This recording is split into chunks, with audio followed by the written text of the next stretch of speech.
Hey guys, it's Adam with APN.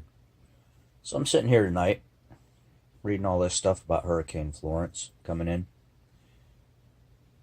And I realized after speaking with a few people, not many people know about nuclear power plants.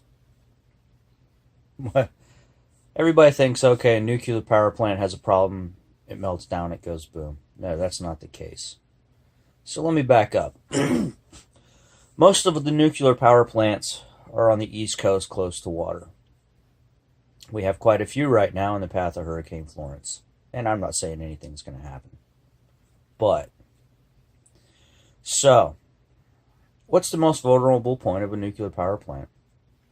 Well, first off, a nuclear power plant requires circulating water to cool its cores and circulating water to cool the spent fuel rods, which nuclear power plants store on site in pools of water.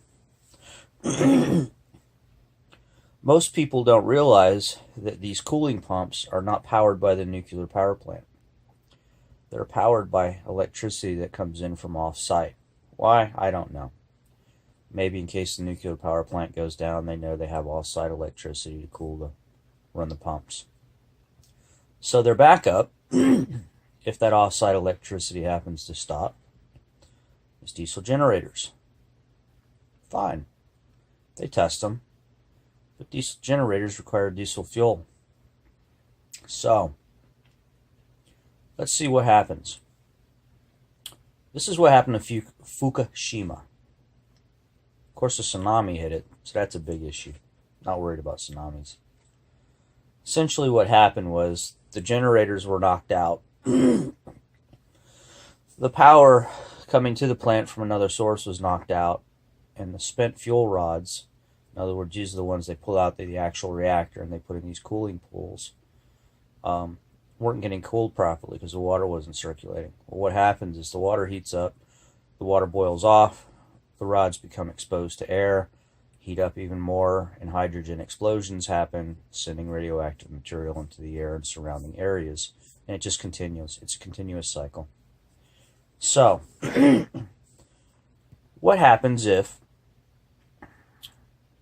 floodwaters come in and it floods out the power source going to these nuclear power plants to run their cooling pumps?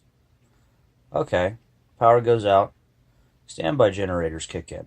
Okay, so what happens if these floodwaters reach it far enough to damage the generators?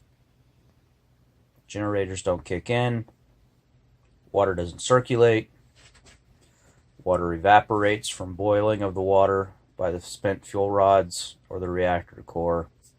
Fukushima. Okay, let's just play this scenario. Power's cut out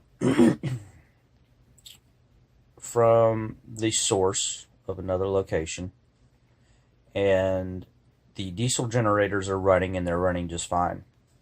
But floodwaters are still persistent. Diesel trucks can't get through with fuel to fuel the generators. What then? Okay, so they can fly some fuel, airlift some fuel in maybe. How long can they keep doing that? How long before something happens? I don't know if it ever will. But it's just, I'm trying to let you guys know that there's other things here at play. That the other thing is nuclear power plants. Here's the trickle-down effect. They usually don't service the area that they're in. They produce electricity and it goes out over high tension lines and goes to another area. So, you may have a nuclear power plant that is shut down in a certain area, and usually that load is picked up by other ones in other areas far, far away throughout the grid. But if the grid can't handle it because two nuclear power plants go down and there's a demand for energy in other locations, you'll have issues. Say there's a trickle-down effect. Say a few nuclear power plants have to shut down because of floodwaters, and then they have to pull them offline, while other power plants in other locations around the country have to pick up the slack, produce more power, which could cause a tripping effect if there's too much demand on the system, which our system is very old. The wires that you guys would call on the power poles is quite old. And then you could have a effect of switching stations tripping, like it did years and years ago and put out the East Coast for a while. So there's many things that can happen here in relation to nuclear power plants. One of which that won't happen is the big boom that people think will happen in mushroom cloud and all that stuff through the air. That's just reserved for nuclear warheads.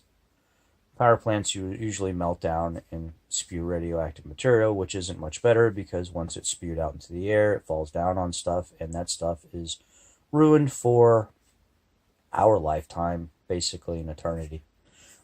So think about this. Don't worry about it, but think about it. One more thing, to nugget to put in your head about threat assessments. Watch the Hurricane Florence. Yes, hopefully everything goes well for everybody out there. But it's not just a matter of property and life and damage to basic infrastructure. It's the possibility of damage to aging nuclear power plants. Do some research. Look at the last time we built a nuclear power plant, and there's a reason for it. It's been a long time. So these plants are aging. There's a few specifically in the North Carolina area that were built by the same company that built the Fukushima plant.